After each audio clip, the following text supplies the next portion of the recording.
자, 엄근진 기자와 함께하는 대유잼 뉴스. 이번 시간에는 앞서서 민간 임대주택을 등록하는 경우, 지자체까지 등록하는 경우를 살펴봤죠. 그랬을 때 어떤 세제 혜택을 받을 수 있는지, 또 그 해당 임대사업자는 어떤 의무를 지게 되는지, 이런 것들을 조금 하나하나 항목별로 자세하게, 뭐 자세하게까지는 아니지만 어쨌든 항목별로 살펴봤는데요.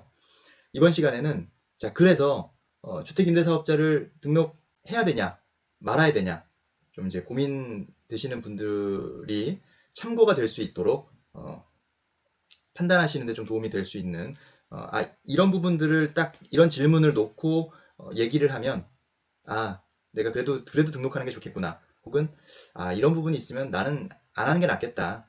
이렇게 좀 생각하실 수 있는 그런 부분들로 한번 정리를 해봤으니까 보시면 좋겠고요. 이걸 제가 작년 이맘때, 작년 초에 한번 정리해서 올렸던 영상입니다. 그런데 이제 그 이후에 뭐 또 다른 정책들이 나오기도 하고 뭐 여러 가지 좀 분위기가 바뀐 부분도 있어서 그런 부분들 좀 참고해서 약간 개정판 버전으로 버전 2를 만들어 보고 있습니다. 같이 한번 가보시죠. 자, 일단 그 주택 임대사업자 등록을 이제 세무서에만 등록할 수도 있고요. 지자체까지 등록하는 경우가 있습니다. 그런데 2019년 임대소득분부터 이제 과세당국에서 국세청에서 연 2천만 원 이하의 임대소득도 이제 과세를 하겠다라고 그 전부터 예고를 해왔고 실제로 이제 2019년 분에 대해서 2020년 올해에는 이제 소득세를 신고를 하게 했고 그리고 그러면서 임대하는 경우에는 이제 무조건 세무서에 사업자 등록은 의무로 꼭 필수로 해라라고 하고 있고요. 대신 이제 지자체에 등록하는 것은 선택이다. 당신들의 선택이다. 왜냐하면 지자체에 등록하면 세제 혜택도 받지만 의무도 따르기 때문에 그 부분은 당신들의 선택이지만 세무서에는 등록해야 된다. 왜냐하면 연 2천만 원 이하의 소득에 대해서도 과세를 하기로 했기 때문에 무조건 이제 임대를 하는 사람은 주택을 임대를 하는 사람은 이제는 다 사업자 등록을 해야 한다라는 것이 국세청의 생각이고요. 물론 뭐 연 2천만 원 이하로 새롭게 이제 과세 대상이 되시는 분들 중에도 비과세 대상은 있습니다. 그거는 이제 주택 수에 따라서 1주택자의 경우에는 월세나 전세 보증금이나 다 과세 대상이 아니기 때문에 그분들은 임대소득이 2천만 원 이하라도 일단은 아직까지는 세금을 내지 않아도 되고요. 이제 2주택이신 분들은 월세 수입이 있다면 이제 연 2천만 원 이하여도 세금을 내야 되는 그런 상황이 된 거고 3주택 이상이신 분들은 전세 보증금과 뭐 월세 보증금이나 하여튼 보증금의 합계가 3억 원을 초과할 경우에는 그것을 간주임대료로 계산해서 그거에 대한 또 세금을 부과하게 되고 물론 뭐 월세가 있으면 당연히 3주택 이상자분들은 월세에 대해서 당연히 또 세금을 내야 되는 그런 상황이기 때문에 그래서 그런 분들 이제 연 2천만 원이 안 되던 분들도 조금 더 본격적으로 고민을 해야 하는 시점이 됐다라고 말씀드릴 수가 있겠습니다. 그러니까 세무서에 등록하는 것은 그냥 내가 얼마의 월세를 받고 있고 혹은 내 전세 보증금이 이 정도 된다. 그리고 그에 대한 세금을 내가 내겠다라는 개념이라고 보시면 되겠습니다. 다른 혜택은 없는 거고요. 이제 지자체에 등록하면 그것보다 이제 조금 더 어떤 의무가 생기지만 여러 가지 다른 세제 혜택을 받을 수가 있게 되고 그런 부분이 있기 때문에 그렇다면 내가 어떤 혜택을 받게 되고 혜택을 받을 수는 있는 건지 이런 부분이 결국은 판단하는데 상당히 중요한 부분이겠죠. 그래서 그런 부분들을 중심으로 오늘 제가 질문을 던져보도록 하겠습니다. 자, 일단 중요한 건 첫 번째 질문은 그 주택이 전용 면적 85제곱미터 이하인가? 라는 부분입니다. 이 부분을 왜 말씀드리냐면 일단은 그 여러 가지 세금 혜택 중에서 예를 들어 취득세 뭐 감면 혜택이랄지 또 재산세 감면 혜택 이런 부분은 이 국민주택 규모 이하 전용 면적 85제곱미터 이하여야 해당이 되는 거지 85제곱미터를 초과하는 경우에는 취득세나 재산세 감면은 전혀 없습니다. 그렇기 때문에 일단 85제곱미터를 넘는지 안 넘는지 좀 보셔야 되겠고요. 임대소득에 대해서도 임대소득세 경감 혜택이 있거든요. 이건 역시 국민주택 규모를 넘느냐 안 넘느냐. 넘으면 임대소득세에 대해서도 경감을 받지 못하기 때문에 그런 부분도 감안을 하셔야 되고요. 그 다음에 장기보유 특별공제율, 양도세에서 아주 중요한 항목 중에 하나인 장기보유 특별공제율의 특례 적용 대상에서도 국민주택 규모를 넘어버리면 그 특례, 장기보유 특별공제 특례를 못 받기 때문에 이 부분도 상당히 큰 부분이라고 할 수가 있겠습니다. 그래서 국민주택 규모를 넘느냐 안 넘느냐, 국민주택 규모를 넘으면 85제곱미터를 초과하게 되면 뭐 아주 많은, 그러니까 최대한의 혜택을 받지는 않는 상황이다 라고 설명을 드릴 수가 있겠습니다. 그런 분들은 한번 살펴보셔야 된다는 거죠. 그러니까 85제곱미터를 넘는 분은 기대할 수 있는 게 어떤 게 있냐면, 그나마 기대할 수 있는 게 종부세 합산 배제가 있고요. 그 다음에 양도세에서는 그 다주택자 중과 배제, 그 부분은 전용 면적과 상관이 없고요. 뭐 그 정도입니다. 그러니까 이 정도에서 만족할 수 있으면 85제곱미터를 넘어도 뭐 하시는데, 그게 아니라면 장기보유 특별공제를 못 받는 부분, 임대소득세 경감을 못 받는 부분, 그다음에 재산세나 취득세 경감을 못 받는 부분, 이런 부분들이 있기 때문에 전용 면적 85제곱미터 기준이 상당히 중요하다. 가장 중요한 첫 번째 질문이라고 볼 수가 있겠고요. 자, 두 번째, 2018년 9월 13일에 발표된 9.13 대책, 그 발표 전에 취득한 것인지 아니면 그 발표 이후에 취득한 것인지가 또 중요한 기준이라고 보실 수가 있겠습니다. 왜냐하면 그 발표를 하면서 9.13 대책에서 발표를 하면서 이 이후에, 발표 이후에 취득한, 매매 계약을 체결한 그런 주택이면, 그러니까 그 얘기는 거꾸로 얘기하면 9.13 대책 9월 13일까지 매매 계약을 체결했으면 괜찮은데, 매매 계약을 체결했으면 그 전 기준을 적용하는데, 9.13 대책 이후에 9월 14일, 2018년 9월 14일부터 그날부터 이제 매매 계약이 체결된 그런 주택이라면 빠지는 부분이 또 생겨버립니다. 대표적인 게 앞서서 설명드렸던 종부세 합산 배제. 자, 종부세 합산 배제를 만약에 그 2018년 9월 14일 이후에 조정 대상 지역 내에 위치하고 있는 주택을 사서 그거를 그 민간 임대주택으로 등록하는 경우에는 종부세 합산 배제를 못 받고 합산해서 과세가 된다는 거, 그러니까 종부세에서 혜택이 없어진다는 거. 자, 그런 부분. 그러니까 위에서는 이거는 85제곱미터를 초과한 경우에 받을 수 있는 혜택이 요거였다면, 종부세 합산 배제나 양도세 중과 배제는 그나마 85제곱미터를 초과해도 받을 수 있는 혜택이라면, 자, 요거는 이제 9.13 후에 산 경우에는 이제 못 받게 되는 게 뭐가 있느냐를 봤을 때 종부세 합산 배제가 있고요. 그 다음에 다주택자 양도세 중과 배제, 이것도 역시 만약에 2018년 9월 14일 이후에 조정 대상 지역 내에 위치한 주택을 취득해서 그것을 민간 임대주택으로 등록했을 경우에는, 그 경우에는 중과 배제를 못 받고 똑같이 양도세 중과가 적용이 된다라고 보시면 되겠습니다. 그러니까 9.13 대책 발표 이후에는 조금 더 혜택을 받을 수 있는 그 대상이 줄어든 것이고요. 자, 또 하나 더 있습니다.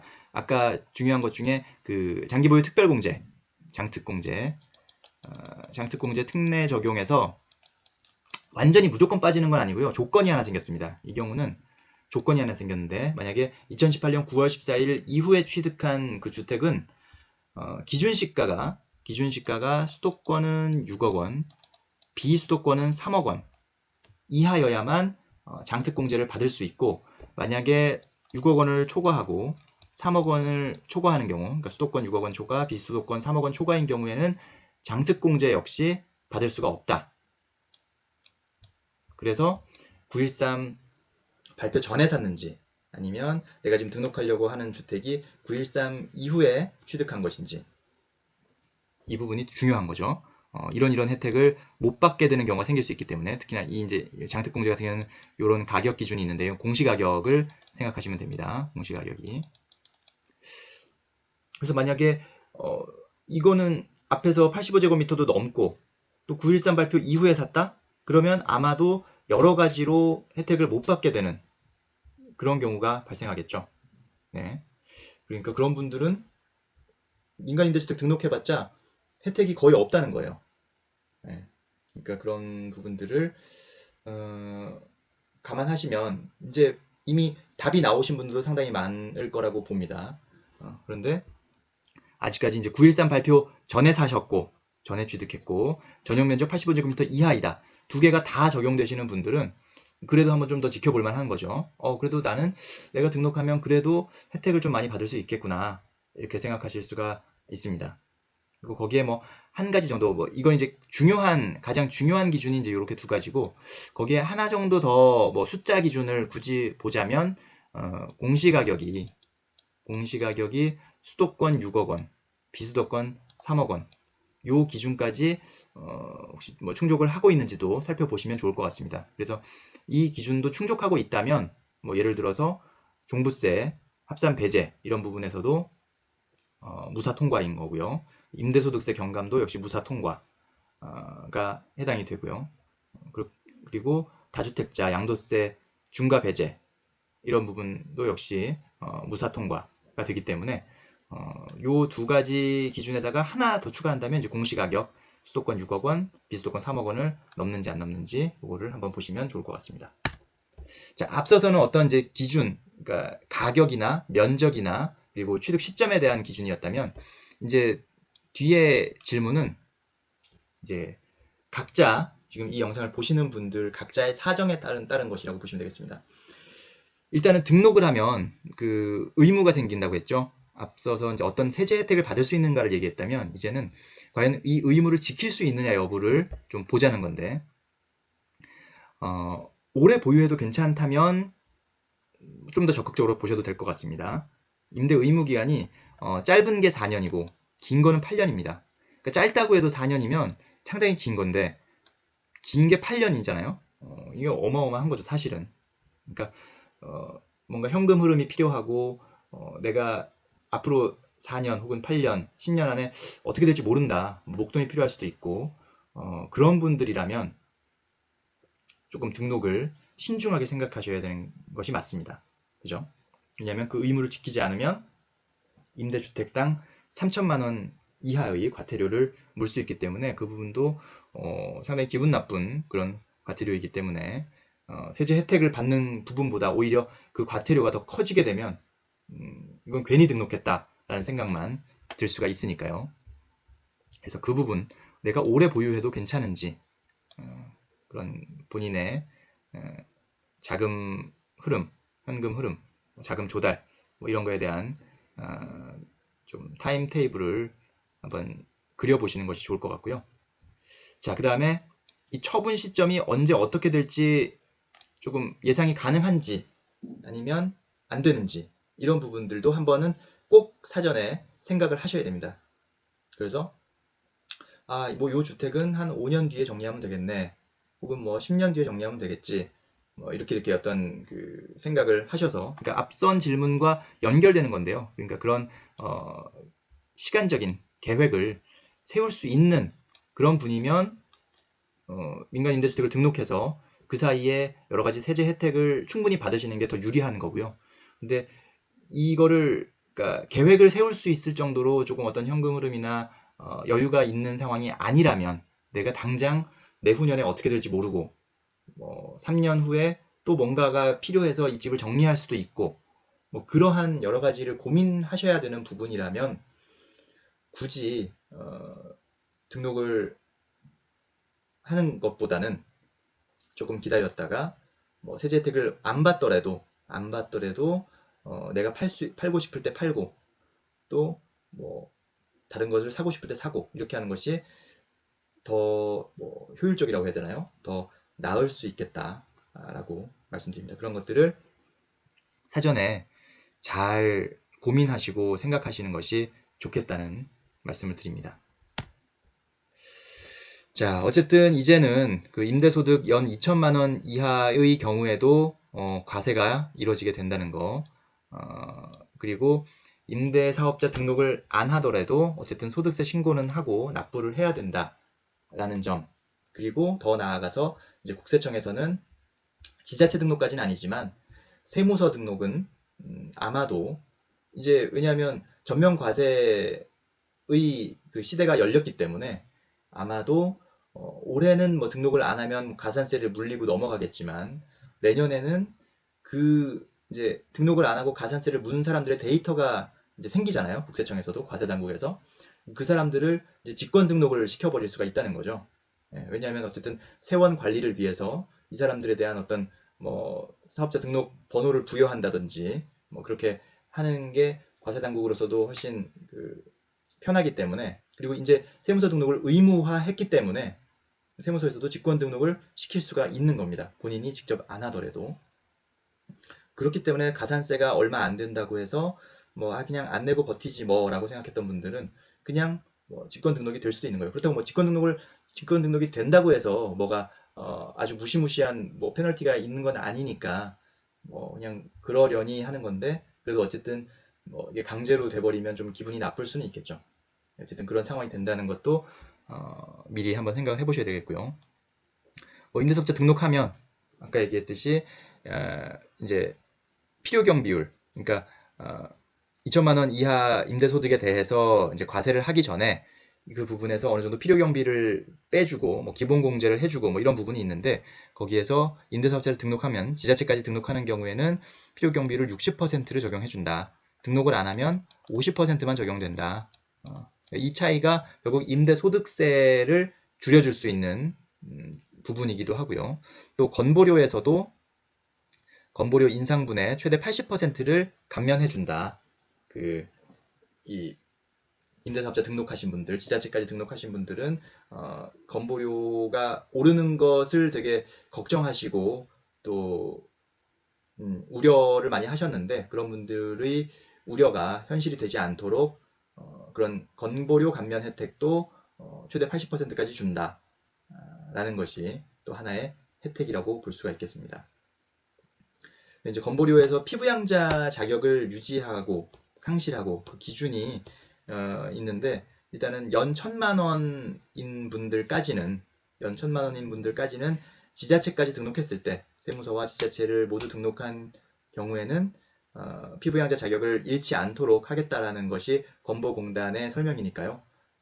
또 그런 분들은 피부양자 자격을 잃지 않게 되면 뭐 이 인상분 80% 감면조차도 필요 없는 거죠. 그냥 피부양자로 있으면 되는 거니까.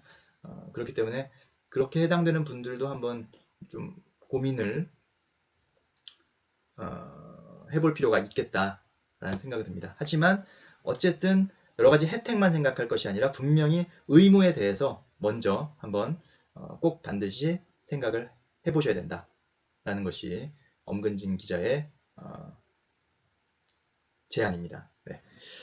자, 엄근진 기자의 대우점 뉴스 이번 시간에는 주택 임대사업자 등록해야 되나 말아야 되나 어떤 부분들을 그러니까 고민이 될 때 어떤 부분들을 조금 내가 따져봐야 될지에 대해서 말씀을 드렸습니다. 좀 도움이 되셨으면 좋겠고요. 작년에 올렸던 옛날 버전에서 조금 더 요즘 그 바뀐 내용들을 좀 첨가해서 새롭게 올려드리는 것이라는 것 다시 한번 말씀드립니다. 자주 인사드리겠습니다. 감사합니다. 좋아요와 구독, 또 알림 설정까지 많이 해주시면 저의 영상을 그때그때 알림 받으실 수가 있고 또 저한테도 큰 힘이 된다는 거 말씀드립니다. 자주 뵙겠습니다. 감사합니다.